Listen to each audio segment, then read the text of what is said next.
네, 이번 시간에는 독서 그리고 독서와 자신의 진로를 어떻게 연결짓는지 이런 두 가지를 주제로 몇 가지 이야기를 하겠습니다. 곧 이제 등교 주간이 시작되고 하면 이제 6월에 2차 집필 평가가 있을 텐데요. 그게 끝나면 바로 1학년에서 운영하는 진로 탐색 프로그램의 일환으로 책을 통한 나의 진로 발표 대회라고 하는 대회가 운영이 되게 되는데요.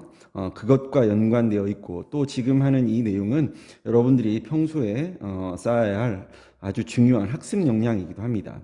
물론 다양한 교과를 고등학교에서 이렇게 배우고 또 다양한 지식들을 습득하고 있긴 하지만 그 지식은 어쨌든 이렇게 정형화되어 있고 보편화되어 있는 그런 지식들을 배우다 보면 실생활과의 어떤 거리도 있을 수 있고요. 또 그 사이사이에 있는 아주 세부적인 어떤 지식들은 교과서에 다 실리지 않는 경우도 많잖아요. 그래서 그런 어떤 지식들을 폭넓게 또 깊이 있게 이렇게 습득하기 위해서 필요한 것이 독서인데요. 물론 여러분들이 요즘은 이제 여러분들은 미디어 세대니까 이렇게 인터넷에 다양한 어떤 블로그라든지 사이트라든지 뭐 이런 데 웹사이트를 통해서 지식과 정보를 습득할 수 있지만 거기에 있는 지식들은 이게 대부분 단편적이고 다 파편화되어 있어요. 그러다 보면 여러분들이 지식 전체가 그게 어떤 분야에서 어떤 위상을 차지하고 있는지 지식 전체의 구조를 알기가 어렵습니다. 쉽게 말하면 우리가 이제 국어 시간에 설명했었잖아요. 지식이라고 하는 것도 어떤 지식의 위계가 있다. 이렇게 앞으로 유라시아 교환 네트워크가 전염병 아래 다시 뭐 인류의 글로벌 네트워크 형성, 실크로드와 천연도, 바닷길과 패스트, 몽골 제국의 능력과 유럽의 흑사병 이렇게 하위 분야의 어떤 내용들이 실려 있는 거잖아요. 이렇게 지식도 이처럼 상위 지식과 거기에 딸린 하위 지식들로 이렇게 어떤 위계가 존재를 합니다. 근데 여러분들에게 익숙한 그 미디어에서는 미디어를 통해서 지식을 습득하다 보면 이런 지식의 위계들을 이해하는데 좀 어려움을 겪을 수 있고 그러다 보면 우리에게 필요한 고차원적인 사고 능력 이걸 이제 메타인지 또는 상위인지 능력이라고 하는데요. 구조화된 지식을 습득하는 능력이 여러분들에게 잘 길러지지 않습니다. 그래서 필요한 것이 이렇게 긴 호흡의 어떤 정보 체계, 즉 도서를 읽는 것입니다. 그래서 오늘은 어떤 한편의 한 분야의 지식을 어떻게 이해하고 또 지식의 영역이나 또 깊이를 확장해 가는가를 예를 들어서 보여주면서 그것을 여러분들이 교과 수업과 어떻게 연결 지을 것인지 또 이걸 바탕으로 우리의 진로 프로그램인 책을 통한 나의 진로 발표와 어떻게 연계해 지어서 독서를 할 것인지에 대해서 여러분들에게 말씀드리겠습니다. 오늘 하는 것은 뭐 여러 가지 독서의 방법 중에 하나예요. 준비할 것은 이렇게 된 포스트잇 과 그 다음에 A4 용지입니다. 이건 A4 용지를 이렇게 된 A4 용지를 접은 거예요. 책갈피 대신 쓰기 위해서입니다. 자, 어쨌든 저는 책을 한 권 가지고 왔는데요. 우리 학교 도서관에서 최근에 이제 우리가 직접 겪고 있는 우리의 일상이잖아요. 우리의 삶 속에서 바로 이 전염병, 지금 코로나19 바이러스와 관계된 전염병이 우리의 삶들을 이렇게 코로나 이전과 이후의 삶은 절대 같아질 수 없다. 요즘 이렇게 말하잖아요. 그럼 우리의 삶이 무엇이 달라졌는가? 또 이런 사례들은 역사적 현상 속에 언제 어떤 형태로 나타났었는가를 이해하기 위해서 제가 책 한 권을 도서관에 황다운 사서 선생님께 이렇게 요청을 드려서 가져온 책이에요. 그래서 이 책은 보면 전염병이 입순 세계사라는 책인데 가장 먼저 볼 것은 이제 저자가 어떤 분야에 대해서 이렇게 관심을 가지고 있는 사람인지 또 어떤 분야를 깊이 있게 연구하고 있는지 확인해 봐야 되는데 이분은 봤더니 이화여자대학교 사학과에서 이런 연구를 했고요. 또 외국에서 연구교수로 활동 중인 것인데 보면 이분이 연구하고 있는 분야는 이제 인류의 역사와 그 역사 속에서 발생한 어떤 그 것들을 지금 이야기하고 있는데 그 중에 이런 게 있죠. 인류 최대의 재앙, 1918년 인플루엔자 이런 이야기들이 있는데 아마 이분의 그런 주 관심사인가 봐요. 부제로는 전염병은 어떻게 세계사의 운명을 뒤바꿔 놓았는가 이고요. 여기 이제 머릿말이 있고 쭉 넘어가서 봤더니 제일 먼저 여러분들이 확인할 것은 머릿말 다음으로 요 차례예요. 차례를 여러분들은 좀 소홀히 여기는데요. 이 차례가 바로 이 도서 전체에 있는 지식의 틀이 어떤 줄기와 가지로 구성되어 있는지를 보여주는 거잖아요. 여긴 봤더니 아프로와 유라시아 교환 네트워크가 전염병. 아마 서로 다른 공간질인가 봐요. 이 공간과 이 공간이 어떤 교환을 하게 되고 그래서 어떤 그 상황 속에서 전염병이 발생했는지. 그다음에 아메리카 네트워크의 결합과 전염병. 그러니까 이제 이 아메리카 대륙은 신대륙이잖아요. 유럽인들이 개척을 하면서 이렇게 현대적인 어떤 문명들이 전파돼서 이렇게 도시화가 진행되고 한 그런 곳들이니까 그 아메리카 네트워크의 결합과 전염병. 그다음에 여기서는 이제 산업화가 되겠죠, 그죠? 산업화의 확대와 전염병.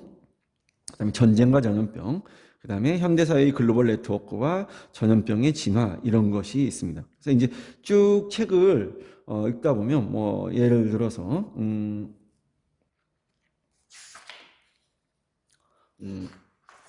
제가 쭉 책을 읽으면서 필요한 내용이 있다. 그럼 제가 예를 들어서 108쪽으로 넘어가 볼게요. 제 관심 분야이니까. 자, 108쪽. 앞에 쭉 읽었다고 생각하고요. 도시화와 콜레라, 그리고 의생, 대운동, 이렇게 산업 네트워크의 확대와 전염병. 이 파트는 산업과 전염병과의 관계죠. 그죠? 여기에 이제 이것의 용도예요. 이 용도는 여러분들이 이제 책갈피처럼 쓰는 건데요. 이 책을 읽다 보면 사실 우리가 뭐 기계가 아니다 보니까 실제 앞에 있었던 내용들을 좀 잊기도 하고요. 어떤 중요한 내용들은 좀 더 기억하고 싶은 게 있잖아요. 그럼 여기다가 이렇게 메모를 하는 겁니다. 지금 예를 들어서 여기에서는 산업구조와 어떤 전염병의 문제. 산업이라고 하는 것은 현대 산업은 분업화가 핵심이잖아요. 분업화가 핵심이고 또 하나는 공업화, 즉 자동화가 핵심이죠. 이런 것들을 내가 알고 있는 지식과 해서 이렇게 메모를 해가면서 그때그때 메모를 해가면서 읽는 겁니다. 책에다가 뭐 줄을 치고 할 수도 있지만 그렇게 메모를 해가면서 읽고 또 그걸 여기 책갈피로 껴놓고 다음에 필요할 때는 꺼내서 또 이렇게 다음에 이런 메모가 된 것을 쭉 펼쳐서 앞뒷면을 펼치면 내가 이 글에서 어떤 것들을 주의 깊게 관심 있게 읽었었는지 확인할 수 있잖아요. 이런 식으로 메모를 해가면서 읽기 위한 책갈피고요. 이렇게 읽다 보면 뭐 19세기 중반의 영국은 뭐 이런 석탄을 알게 되었고 석탄이 뭐 이렇게 됐고 뭐 이렇게 화석연료 이것은 이제 에너지원의 변화잖아요.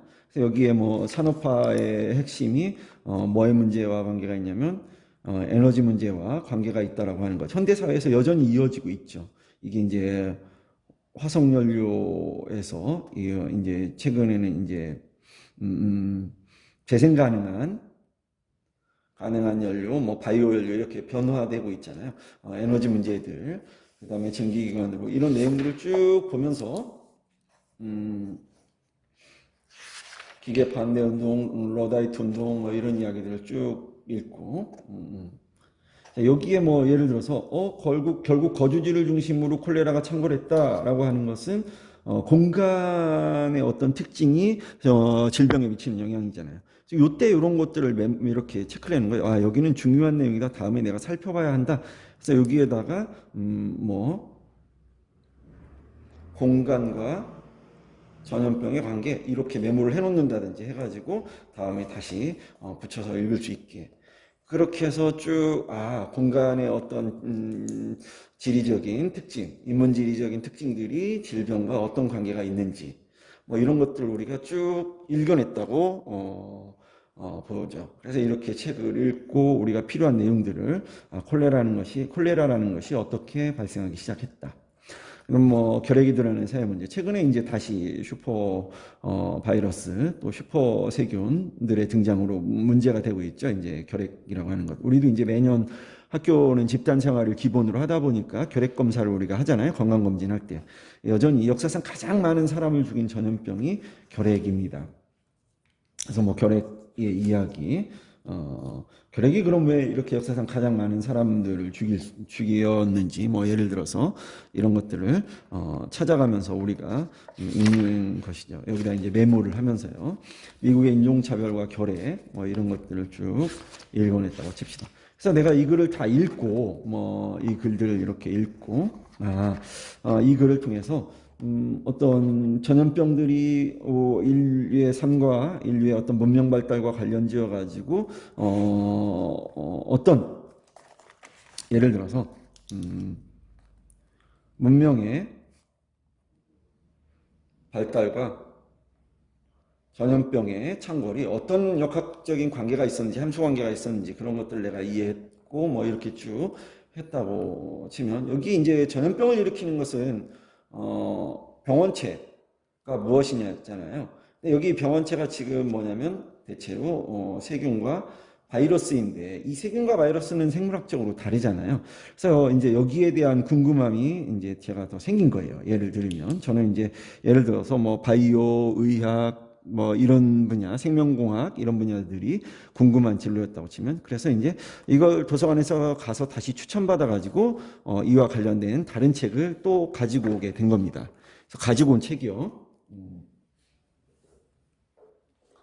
요런 거예요. 좋은 균, 나쁜 균, 이상한 균, 이런, 또 다른 좀, 여기는 이제 식물과 영양 미생물에 밀고 다니는 공생 이야기 하면서, 균들이 미생물이라는 것이 어떤 것인지, 그리고 우리 일상생활 속에서 어떻게 쓰이는지, 이런 것들을 역시 또 그렇게 찾아 읽게 됩니다.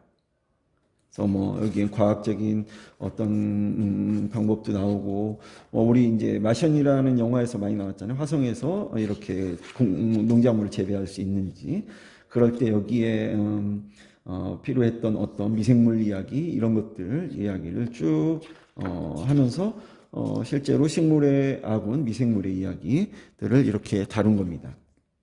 폭탄을 주고받는 식물과 미생물, 뭐 여기도 역시 이렇게 이제 메모하고 또 이렇게 포스트잇을 붙여가면서 읽게 되는 거죠. 그래서 이제 균에 대해서 다 배우고 마지막으로 이제 좀 더 깊이 있는 지식이 필요했어요. 그래서 이번에는 우리가 코로나19가 바이러스잖아요. 그럼 바이러스라는 것은 어떤 것인지 다시 이제 세 번째 책을 가지고 왔습니다. 이번엔 좀 더 전문적인 지식이 궁금했던 거예요. 써봤더니 바이러스란 무엇인가? 바이러스를 어떻게 알게 됐고 또 바이러스의 종류들은 어떤 것들이 있는가? 이렇게 쭉 살펴보게 되는 거죠. 그래서 여기 뭐 이렇게 바이러스라고 하는 것, 바이러스란 무엇인가? 이걸 통해서 이제 뭐 여기 있잖아요. 사스 코로나 바이러스. 이게 이제 우리 지금 코로나19의 기원이 된 바이러스죠. 인위적인 어떤 개량을 했는지 안 했는지 지금 뭐 논란이 되고 있긴 하지만 이런 것들을 통해서 바이러스와 세균이 어떻게 차이가 있고 바이러스 학이란 어떻게 전개되어 왔고 이게 이제 좀 더 이렇게 깊이 있는 전문적인 지식으로 제가 이제 깊이를 더해간 거예요. 영역도 넓혔지만. 그래서 생명의 나무 속에서 극호열균 중에 세균류가 있고 진핵생물류가 있는데 다시 세균류에는 이런 박테리아가 있고 이쪽에는 뭐 이런 식물류가 있다. 이렇게 하면서 다시 바이러스의 분류 체계들을 이렇게 아주 구체적으로 뭐 여기 우리가 배우고 있는 ACGT의 이야기들도 있죠, 그죠?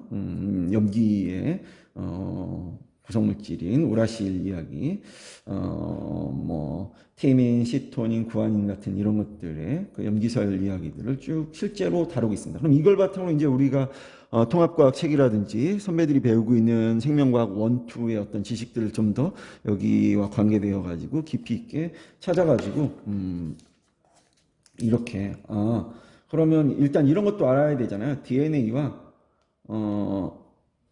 RNA는 어떤 차이가 있지? 비슷한 용어 같은데 어떤 차이가 있지? 이런 것들을 우리가 찾아서 더 조사해 볼 수가 있겠죠. 깊이 있게. 그렇게 해서 지식을 더 깊이를 더해 가는 겁니다.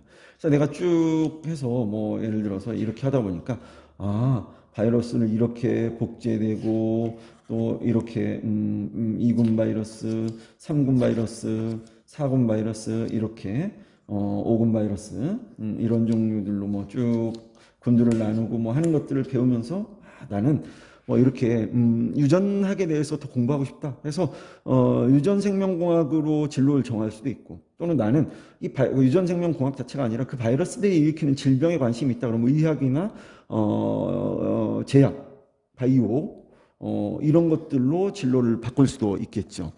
이렇게 해가지고 진로들을 내가 더 깊이 있게 하고 그런 자료들을 준비해가지고 이제 여러분들이 책을 통한 나의 진로 발표에서 발표를 하게 됩니다. 자, 이런 것들은 이제 여러분들이 좀 처음부터 이런 출발선을 찾기가 어렵잖아요.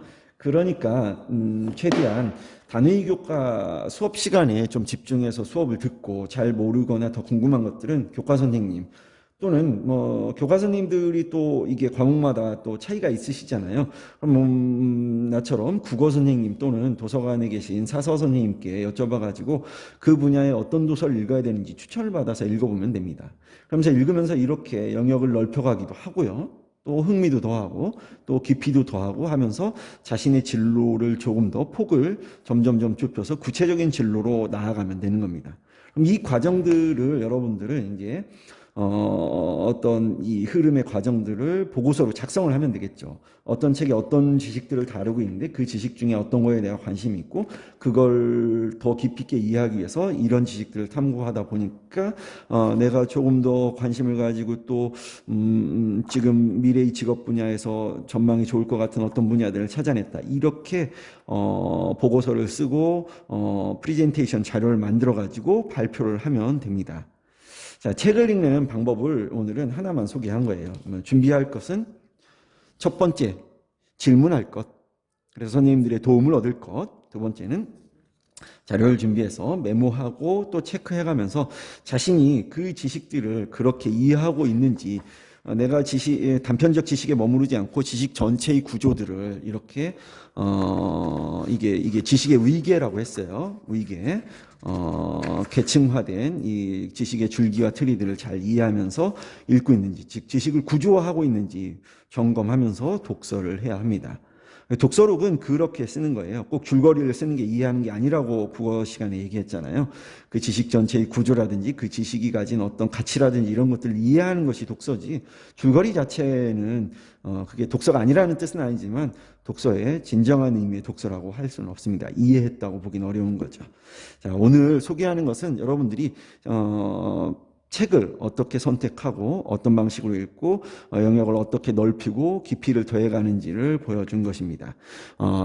잘 살펴보시고 뭐 교과목 시간에 최대한 교과목 시간에 교과목 선생님들께 많은 질문을 하길 바라고 또 뭐 하면 우리 국어 시간에는 어떤 과목과 상관없이 모든 도서들을 권장하고 함께 읽을 수 있으니까 이렇게 질문을 해서 또는 사서 선생님께 추천을 받아서 책들을 읽어가면서 어떤 관심 분야를 넓히고 또 자기 더 관심 있는 분야에 대한 깊이 있는 지식을 더해가기 바라고요. 이렇게 좀 쉬운 책을 읽어도 됩니다. 지금 이제 6반의 모 학생이 아주 평범한 책을 읽었어요. 그러면서 이제 저하고 대화를 나누게 됐는데 제가 한 조언입니다. 평범한 책을 읽었지만 우리가 평범하지 않게 이해할 수 있지 않느냐라고 하면서 그 평범한 책과 관계된 또 다른 지식, 그건 이제 우리가 흔히 다루는 어떤 사랑과 관계된 책이었었는데 소설이었어요. 근데 사랑이라고 하는 것은 우리가 내면에서 일어나는 감정적인 어떤 호르몬의 이야기잖아요. 그래서 그런 심리적인 또는 생명과학적인 어떤 지식들에 대해서 깊이 있게 더 탐구해 올 것을 권장했고요. 탐구해 온 걸 바탕으로 다시 또 제가 읽어야 될 책들을 권장을 했어요. 그렇게 이렇게 단계를 거쳐서 여러분들의 지식 넓이와 깊이를 더해가는 3개 고등학교의 훌륭한 1학년이 되기를 소망합니다.